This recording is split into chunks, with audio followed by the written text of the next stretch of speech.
Tu viens par ta miséricorde me restaurer. Tu viens par ta puissance me restaurer. Car tu es le Dieu de la restauration. Tu as dit au peuple d'Israël, c'est ce ciel que vous voyez aujourd'hui. Vous ne le verrez plus jamais. Parce que moi, l'Éternel, j'ai décidé de vous restaurer. Moi, l'Éternel, j'ai décidé de vous enlever de l'esclavage et de faire de vous des propriétaires. Mon âme crie gloire à mon sauveur, à mon rocher, à mon berger.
miséricorde me restaurer. Tu viens par ta puissance me restaurer, car tu es le Dieu de la restauration.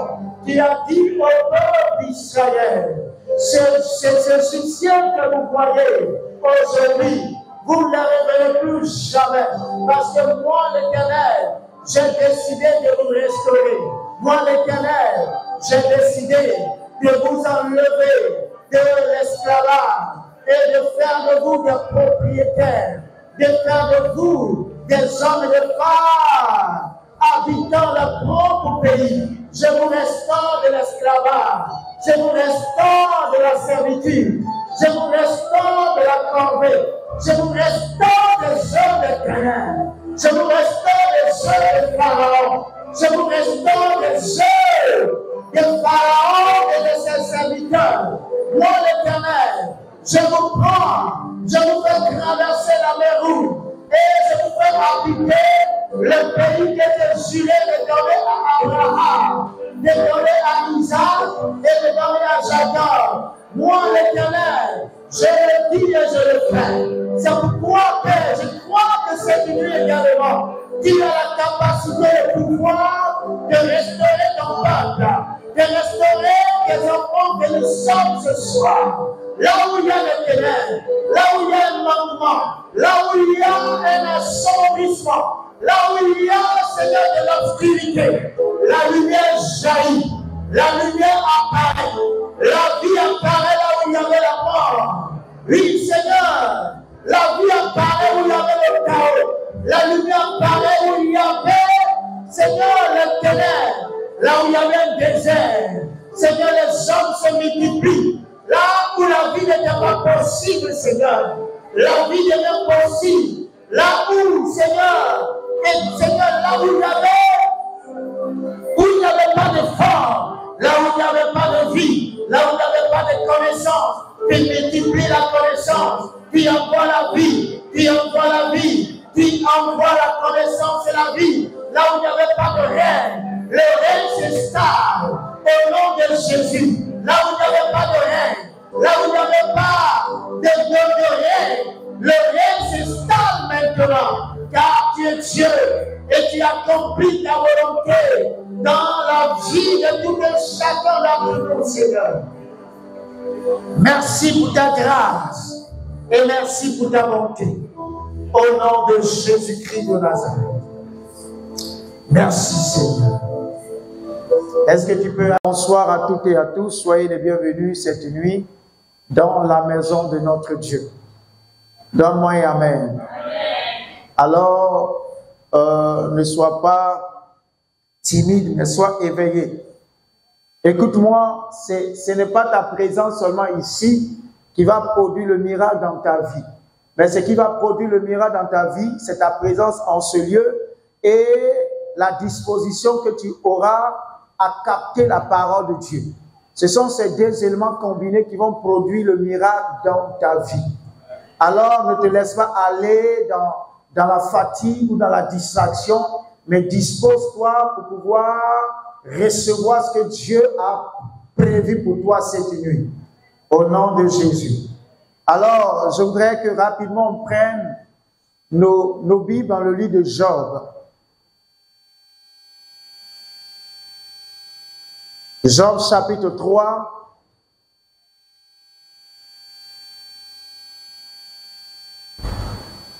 Job chapitre 3, nous allons lire le verset 27.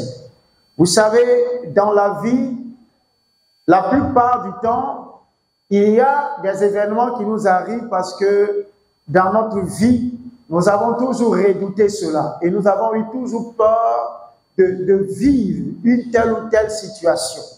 Et plus nous avons peur de vivre dans cette situation, plus cette situation s'attache à notre vie.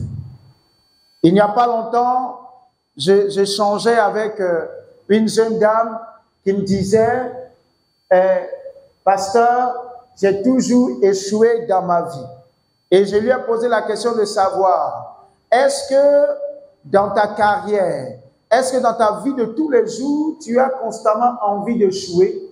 Tu as constamment, peur d'échouer? Elle dit, même quand je fais quelque chose, j'ai toujours peur de mal faire. Et je lui ai dit, mais quand tu as constamment peur de mal faire, quel est le résultat à la fin? Et elle dit, quand j'ai peur de mal faire, je finis toujours par mal faire. Et je lui ai dit, tant que tu penseras que tu feras mal, tu feras mal. Mais quand tu élèveras ton esprit, quand tu élèveras ta manière de penser et que tu croiras que de toi quelque chose de bon peut sortir, à partir de ce moment, tu commenceras à expérimenter des choses extraordinaires. Alléluia. Et ce soir, je vais partager une exhortation avec toi qui est très importante pour la vie de tout chrétien qui veut vivre le miracle et qui veut vivre une vie épanouie. Donne-moi un amen. Qui veut vivre une vie épanouie. C'est très important. La vie épanouie se construit. La vie épanouie ne tombe pas comme ça du ciel. Mais c'est un processus que nous mettons en place par la grâce de Dieu qui nous conduit à l'épanouissement. Nous avons toujours le choix dans la vie de construire pour être épanoui ou de laisser les choses se faire pour que le désastre arrive dans notre vie. Mais je vais croire que ce soir, tu prendras la bonne option. Celle-là même de planifier, celle-là de construire des choses de telle sorte à arriver au résultat voulu et souhaité. Alléluia. Alors, Jean chapitre 3, le verset 25 dit: ce que je crains, c'est ce qui m'arrive. Et ce que je redoute, c'est ce qui m'atteint. Ce que je crains, c'est ce qui m'arrive. Et ce que je redoute, c'est ce qui m'atteint. Amen. Amen. Ce soir, nous allons réfléchir sur ce texte-là. C'est un homme frappé par le deuil, frappé par le malheur, qui dit cela. Mais nous allons voir, est-ce que Job, dans les chapitres qui précédaient ce verset ou ce chapitre, est-ce que Job avait redouté le malheur? Est-ce que Job avait peur que le malheur le frappe? Je m'en vais tout de suite vous dire oui. Oui, pourquoi? Parce que quand vous lirez le livre de Job, vous verrez que dès le départ, la Bible dit que Job avait 7 fils, c'est ça? Et combien de filles? 3 filles. Et la Bible dit que Job était un homme prospère, Job était un homme riche, Job avait de grands biens, Job avait des animaux, Job avait des maisons. Il avait tout ce qu'un homme de son temps devrait avoir pour être appelé riche. Il avait tous ses biens. Et la Bible dit que ses fils qui sont nés dans de telles conditions se réunissaient régulièrement chez l'un ou l'autre pour festoyer, pour se réjouir, pour profiter de leurs biens. Alors la Bible nous dit que chaque fois que ces enfants se réunissaient et finissaient de célébrer, de fêter, Job se disait toujours, peut-être que mes enfants ont péché, peut-être que mes enfants ont fait du mal, alors il va falloir que je fasse un sacrifice d'expiation, parce que j'ai peur que mes enfants se comportent mal et que le malheur frappe. Alléluia. J'ai peur pour mes enfants, j'ai peur pour ma famille, j'ai peur pour mes biens. Alors chaque jour, j'ai peur que quelque chose me frappe. Donc je suis là tout en train de faire ce qu'il faut pour éviter le malheur, pour éviter, pour ne pas que le malheur frappe. Et c'est pourquoi Job dit ici, ce que je redoute, ce que je crains, c'est ce qui m'arrive. Et ce que je redoute, c'est ce qui m'atteint. Gloire à Dieu. Gloire à Dieu. Car Job dit cela parce qu'au fond de lui, il avait créé le malheur. Il avait redouté le malheur. Et finalement, le malheur l'a frappé. Vous savez, la plupart d'entre nous n'arrivons pas à vivre dans une vie de sainteté parce que souvent nous redoutons le péché qui nous tient en esclavage. Je reprends. La plupart d'entre les chrétiens ont peur de tel ou de tel péché et leurs yeux restent focalisés sur ce péché-là. Et finalement, ce qu'ils redoutent, c'est ce qui finit par leur arriver. Mais vous allez voir un chrétien victorieux, c'est un chrétien qui travaille dans une atmosphère de paix, dans une atmosphère de sérénité et qui fixe ses regards sur la vie de sainteté. Il dit, il faut que je prie davantage, il faut que je me sanctifie, car cela plaît à Dieu. Il faut que je me garde d'aller dans tel ou tel endroit parce que cela plairait à Dieu. Mais il ne focalise pas ses regards sur le péché. Car en réalité, ce que nous craignons domine toujours sur nous. Est-ce que quelqu'un me comprend? Ce que nous craignons finit par dominer sur nous. C'est pourquoi la Bible dit, tu craindras l'Éternel seul. C'est l'Éternel Dieu seul que nous devons craindre. En dehors de lui, nous ne devons craindre aucune autre divinité. Parce que lorsque nous accordons la crainte à une situation ou à une divinité, cette divinité devient notre maître ou commence à exercer une certaine domination sur nous. C'est pourquoi la Bible est remplie de ne crains point. Ne crains point, ne crains point. Parce que Dieu sait qu'à partir du moment où nous nous mettons dans la position de soumission, d'une puissance, d'une situation, cette situation nous dominera. Si nous nous mettons à craindre pour notre lendemain nous dominera. Si nous nous mettons à craindre pour notre vie matrimoniale, cette vie va nous dominer. Elle va nous dominer, elle va nous écraser.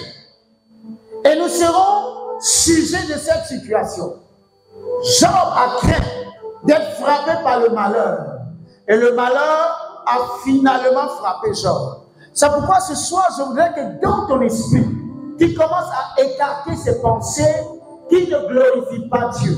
Ces pensées qui te font croire que tu n'arriveras pas.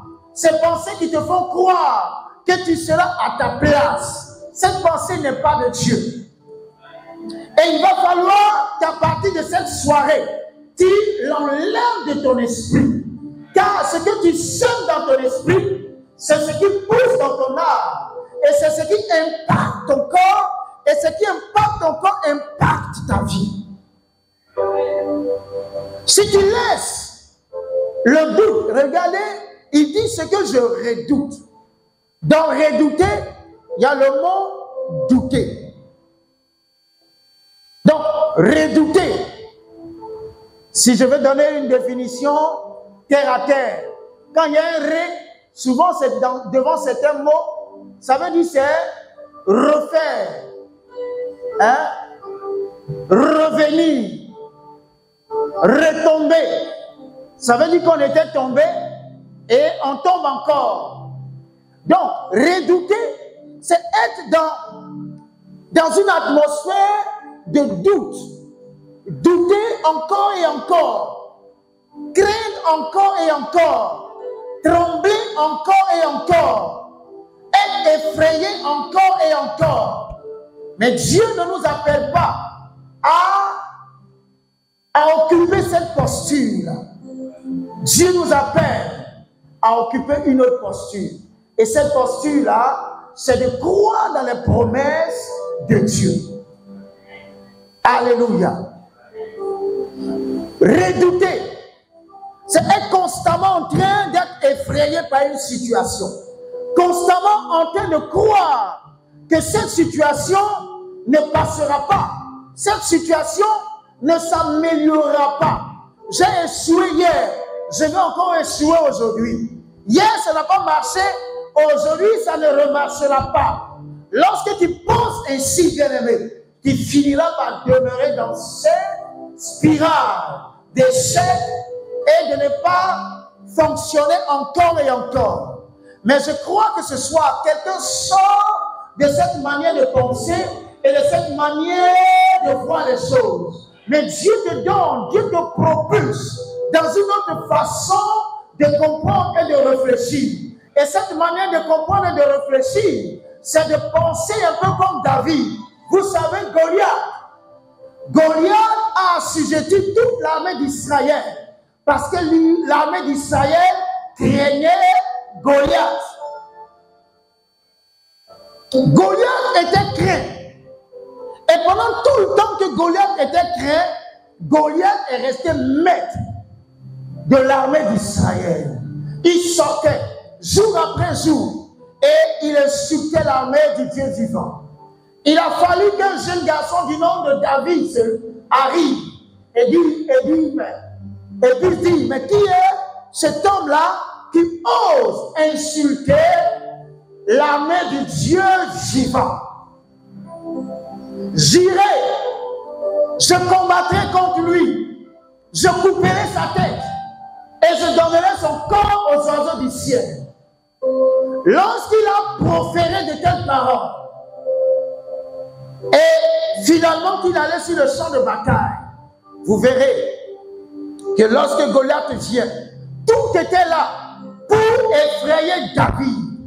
Sa corpulence, sa taille, son gabarit, tout était là pour que David soit effrayé et que David puisse commencer à dire: oh, j'ai pris une mauvaise décision.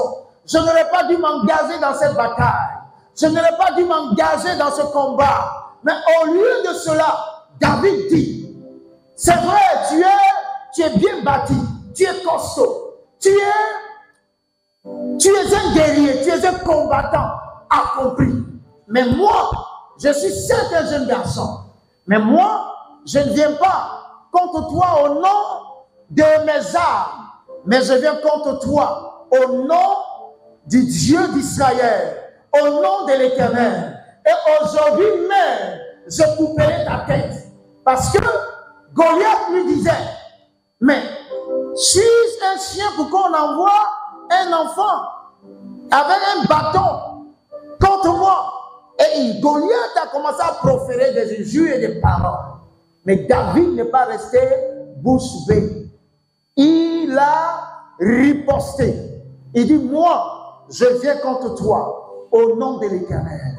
Et aujourd'hui même, ce n'est pas demain, ce n'est pas après-demain. David n'était pas en train de remettre sa victoire dans 2, 3, 4 jours, 1 mois. Il dit: aujourd'hui même, je couperai ta tête. Et ton corps sera donné aux oiseaux du ciel. Et ce que David a confessé, ce que David a vu dans son esprit, c'est ce qui va être fait. C'est pourquoi cette nuit, si tu es dans cette spirale de penser à des choses négatives, de penser à des choses destructives, attention. Car ce à quoi tu penses, ce à quoi tu as, ce qui te fait peur, c'est ce qui risque de t'arriver. Est-ce que quelqu'un me suit cette nuit? Job avait peur. Et sa peur, vous savez, souvent on n'a pas besoin d'ouvrir la bouche pour dire j'ai peur.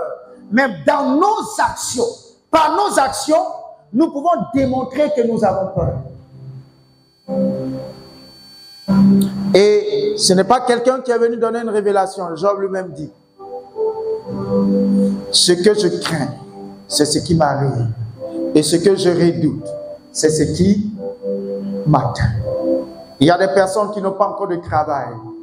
Mais si on avait la possibilité d'ouvrir leur tête et de lire leurs pensées, c'est non, je n'aurai pas de travail.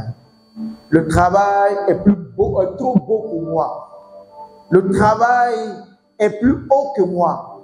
Le travail est plus extraordinaire que moi. Moi, je ne mérite pas. Mais bien aimé, tu vas courir derrière le travail. Et le travail va toujours te contrôler.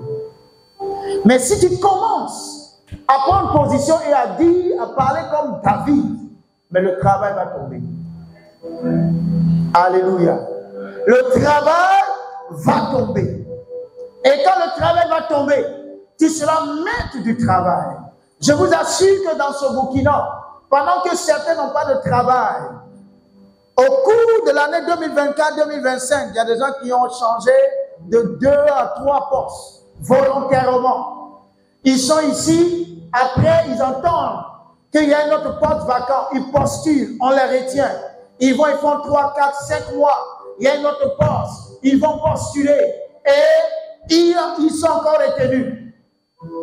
Parce que ce sont des personnes qui ont vaincu le travail, qui n'ont pas laissé le travail les contrôler, qui n'ont pas laissé la vie professionnelle les dompter. Et je prie cette nuit que cette atmosphère commence à régner dans ta vie. Et que les choses que tu avais créées dans le passé commencent à être à tes pieds. Les choses que tu avais redoutées commencent à devenir ton marchepied. Qui commence à dominer ce qui t'avait dominé. Qui commence à écraser ce qui t'avait écrasé dans le nom de Jésus. Ce que tu redoutais, te redoute maintenant. Ce que tu craignais, te crains maintenant. Au nom de Jésus. Car le roi des rois, le Dieu véritable vit au-dedans de toi. Et en dehors de lui, il n'y a pas une autre entité que la terre puisse craindre. Et si cette entité vit au-dedans de toi, tout doit fléchir genoux devant toi. Alléluia. Psaume 91. Psaume 91, du verset 5 à 6. La Bible dit, tu n'as plus à craindre ni la terreur la nuit, ni flèche qui vole durant la journée, ni peste rôdant dans l'obscurité, ni isolement qui frappe à midi. Alléluia. Alléluia. Tu n'as plus à craindre. Dans la version Luc second, il a dit quoi? Tu ne craindras point, c'est ça? Oui. Lis Maman Nadia pour nous. Le verset 5, Psaume 91. Oui. Tu ne craindras ni les terreurs de la nuit, ni la flèche qui vole de jour, oui.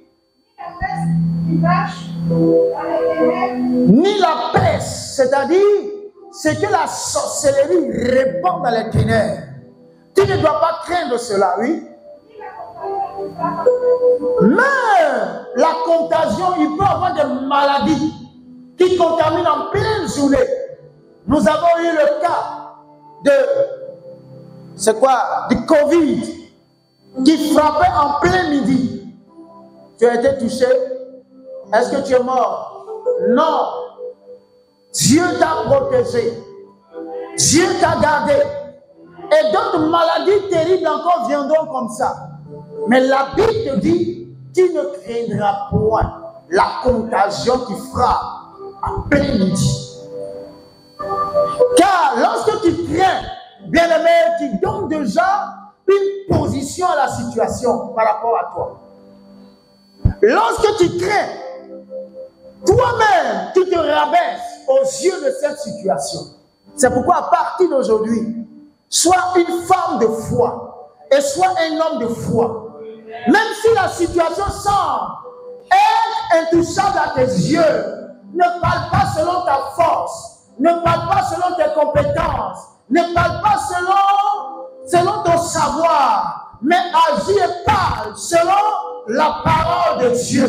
Et tu verras cette situation tourner en ta faveur au nom de Jésus. Oui. Merci, Maman Nadia. Alléluia. C'est pourquoi un travail doit être fait dans notre esprit. La plus grande bataille du chrétien, c'est dans son esprit. La plus grande bataille de tout chrétien, c'est là. Et quand ce lieu de bataille est contrôlé, maîtrisé, dompté, bien-aimé, tu vas connaître une vie chrétienne victorieuse. Car c'est là que le diable vient te donner de redouter plein de choses. Et lorsque tu acceptes, tu regardes à ta condition, tu regardes à ta vie et tu commences même à confesser. Moi, ma vie ne changera pas. Ma vie ne sera pas ci ou ne sera pas ça. Bien-aimé, ce que tu redoutes, ce que tu crains, c'est ce qui va t'arriver. Car la foi, c'est le contraire de ce que tu crains. La Bible dit la foi est une ferme assurance des choses que l'on espère et une démonstration de celles que l'on ne voit pas.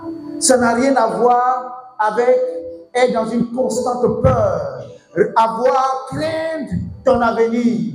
Même si tu sens que ton avenir est sombre, tu dois ouvrir la bouche et déclarer que l'Éternel, ton Dieu, t'a promis un avenir et de l'espérance. Tu proclames et tu avances. Tu proclames et tu continues d'avancer. Tu proclames, même quand tu vois la tempête se lever, tu continues de proclamer. Car c'est à cela que Dieu t'appelle. Arrête de redouter. Arrête d'avoir peur. Arrête de craindre. Et de penser que ta vie ne peut pas changer. C'est ça le souhait du diable. Que tu sois constamment dominé par la peur et par la crainte. Mais cette nuit, que tout ce que tu redoutais s'évanouisse au nom de Jésus. Tout ce qui te faisait peur soit chassé de ton esprit. Et que la foi de Dieu, la vie de Dieu soit introduite dans ta vie. Comme David, même si tu n'as pas les compétences, proclame, parle et va. Dieu est avec toi. Parle et va. C'est pourquoi lorsque Dieu appelle Gédéon, Gédéon dit, je ne suis rien. Parce que Gédéon, pour lui, il est le dernier. Et il s'est toujours dit ça. Je suis le dernier et ces Madianites-là vont continuer à nous dominer. Ils vont continuer à prendre nos productions, nos récoltes. Mais lorsqu'il rencontre l'homme de l'Éternel lui dit, vaillant héros.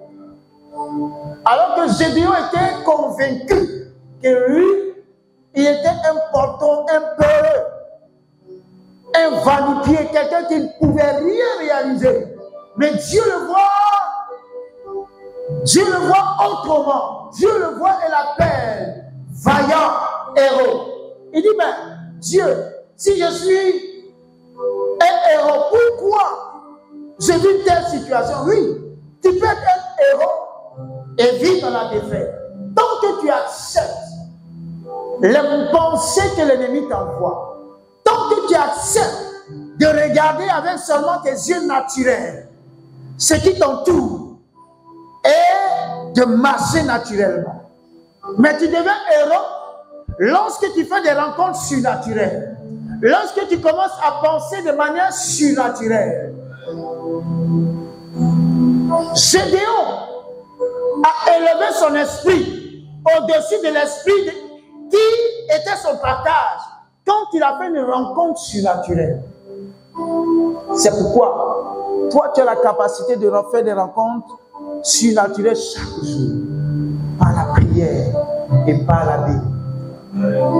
Quand tu pries et que tu médites, bien-aimé, tu vas trouver ce même Dieu qui a parlé à Gédéon et qui lui a dit vaillant héros. La Bible te dira la même chose. Vaillant héros, lève-toi avec la force que tu as et va changer ta destinée. Va changer ta famille. Va changer ta vie.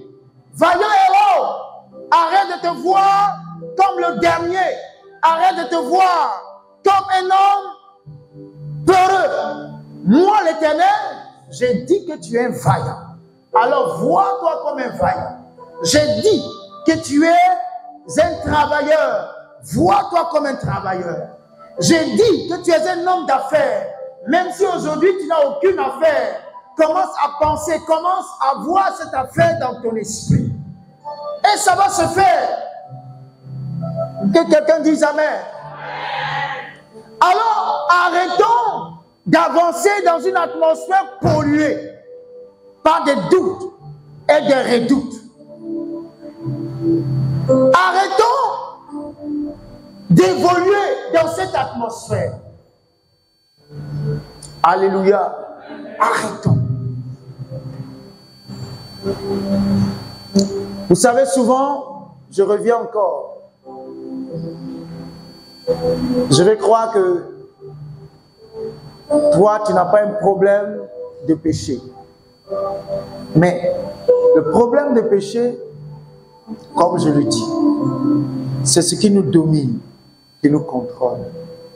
Mais la plupart du temps, quand nous prions, nous disons « Oh mensonge, je te lis ». Et nous sommes focalisés sur le mensonge. On craint le mensonge. Et le mensonge devient notre maître. Mais si nous fixons nos regards sur la vérité, nous allons travailler à aller vers la vérité. C'est pourquoi, à partir d'aujourd'hui, arrête d'avoir peur de l'impudicité, arrête d'avoir peur des palabres, arrête d'avoir peur d'être orgueilleux. Mais au contraire, commence à penser comment faire pour devenir humble, comment faire pour devenir sage, comment faire pour être rempli d'amour, comment faire pour vivre une vie de sainteté. Et quand tu penses à cela, l'impureté s'éloigne de toi. Ce qui est craint, c'est ce qui domine. Ce qui est redouté, c'est ce qui contrôle. À partir de ce soir, je voudrais que tu énumères tout ce que tu redoutais. Tout ce que tu redoutais. Dans ta chambre, tu peux écrire sur des bouts de papier, commence à marcher sur cela, de manière prophétique. Tout ce que tu redoutais. Est-ce la pauvreté? Écris sur un bout de papier pauvreté. Et marche sur. Je suis un fils de la prospérité. Je suis un fils de la richesse.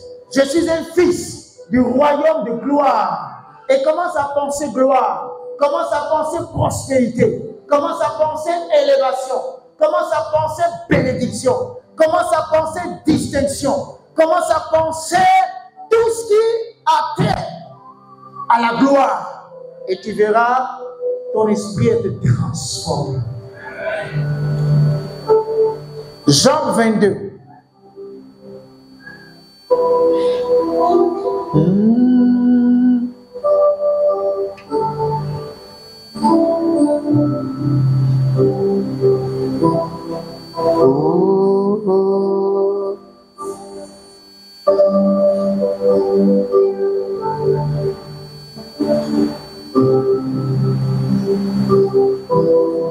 Jean 22, 27, 28.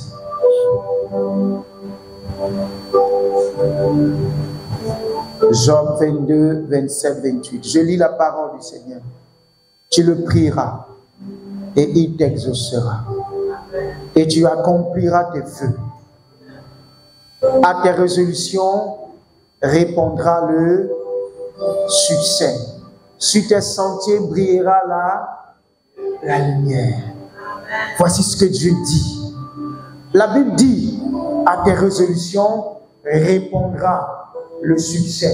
Et sur tes sentiers brillera la lumière. Dieu n'a pas dit que ce sont les ténèbres qui vont couvrir ton sentier, mais c'est la lumière. Focalise-toi sur ce que Dieu a dit. Focalise-toi sur ce que Dieu a promis.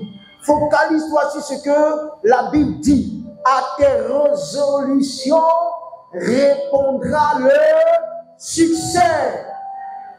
Et regardez un peu plus haut, il dit, tu prieras, tu le prieras, et il ne t'écoutera pas. C'est ça? Tu le prieras et il t'exaucera. Il y a encore des personnes qui disent, encore aujourd'hui, est-ce que Dieu exauce? Et il y a des personnes qui ont encore cette question à la bouche. Est-ce que Dieu exauce vraiment? Est-ce que Dieu exauce encore aujourd'hui? Voici un texte qui dit, tu le prieras et il t'exaucera. Toi, ce que tu dois faire, c'est de faire tes quoi? Accomplir tes vœux. Parce que souvent quand on prie, on dit beaucoup de choses à Dieu. Bénis-moi, je serai fidèle. Bénis-moi, je vais me sanctifier. Bénis-moi, je vais soutenir l'œuvre. Bénis-moi, je serai ci, je serai ça. Lorsque l'Éternel t'écoute, lorsque l'Éternel t'exauce, alors accomplis ton... Ce n'est pas le pasteur, ce n'est pas pour le pasteur, mais c'est une alliance que tu es en train d'établir. Accomplis ton vœu. La plupart du temps, les vœux que nous faisons, c'est en secret. Personne ne sait. Mais quand Dieu t'exauce, accomplis le vœu. Ça va être une alliance. Il y a des personnes qui entrent dans la présence de Dieu. Quand elles parlent, le ciel s'ouvre. Souvent, quand tu les écoutes parler, elles ne prient pas de manière extraordinaire. Mais dans le secret, ce sont des personnes souvent qui réalisent, qui accomplissent leurs vœux, qui tiennent parole. Et l'alliance qui les lie avec Dieu est solidifiée. Et donc, dès que ces personnes se mettent à genoux, Dieu sait que s'il exauce, il y a un vœu qui sera accompli.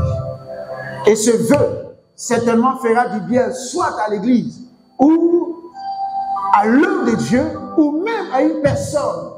Car tu peux dire, Seigneur, si tu me bénis, tel couple a des difficultés pour scolariser leur enfant. Cette année, je me cacherai pour scolariser l'enfant. Est-ce que vous savez que dans certaines églises, il y a des personnes qui scolarisent en cachette d'autres enfants?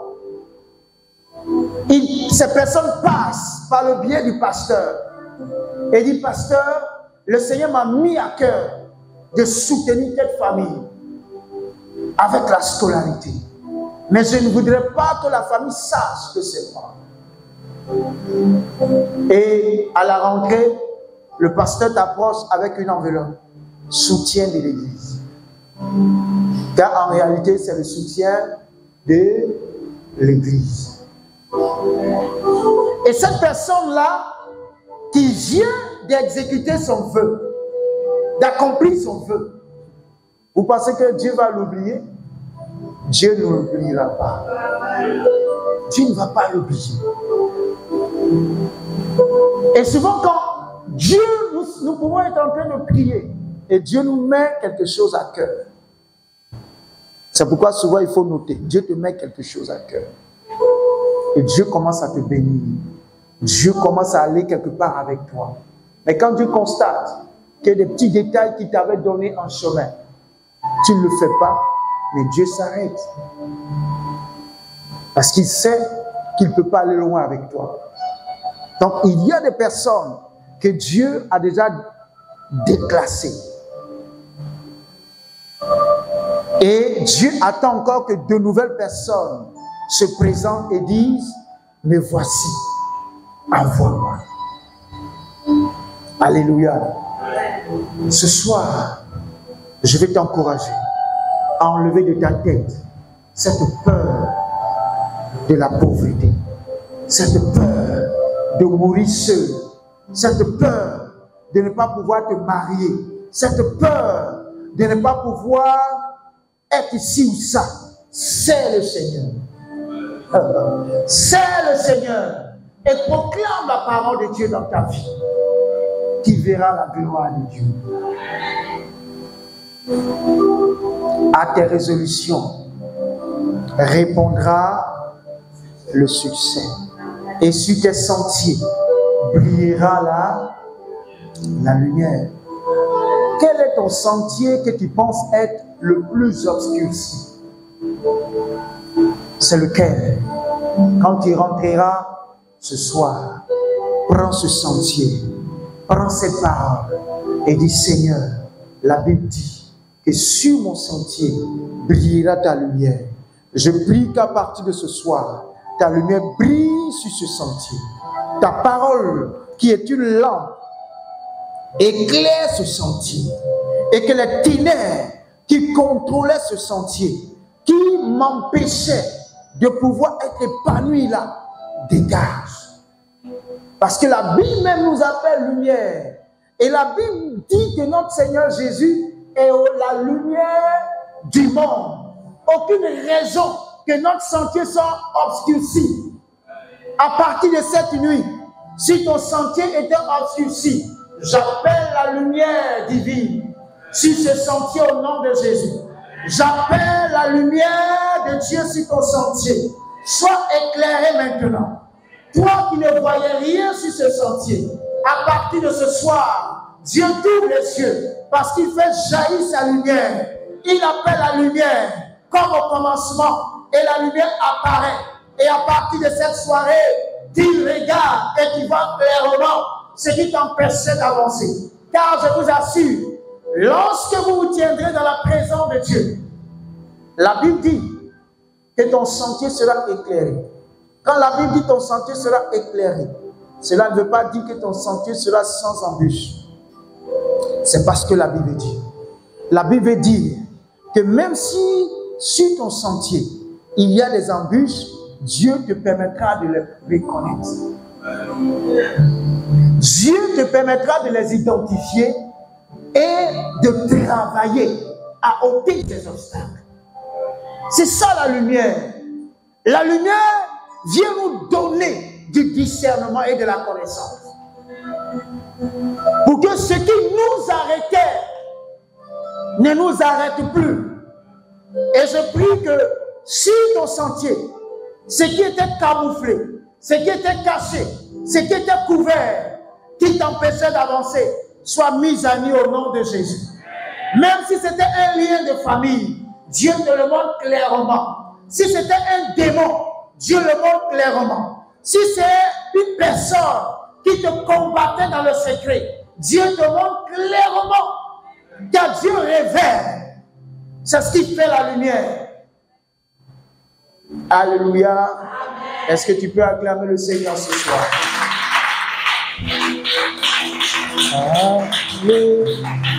Alléluia.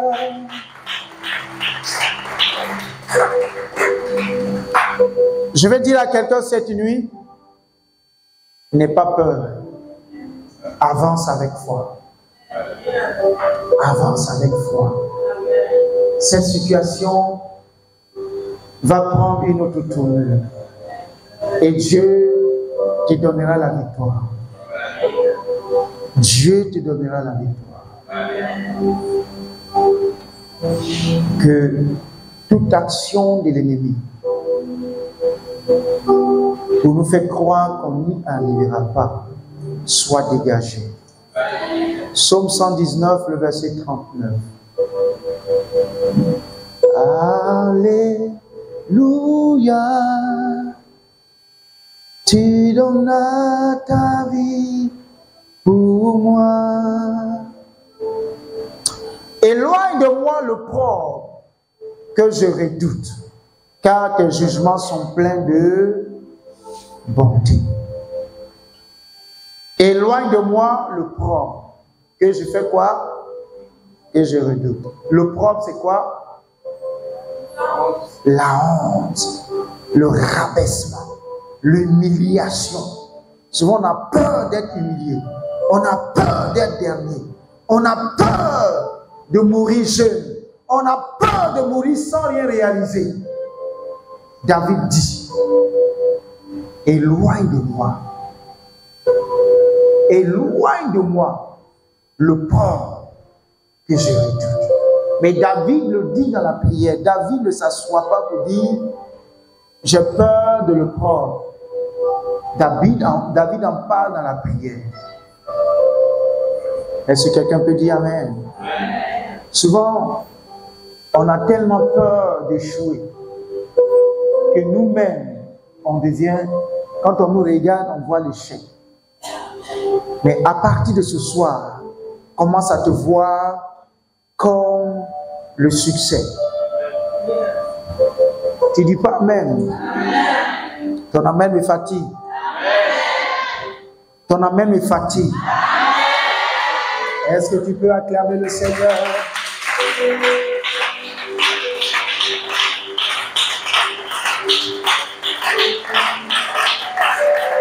Alléluia. Alléluia.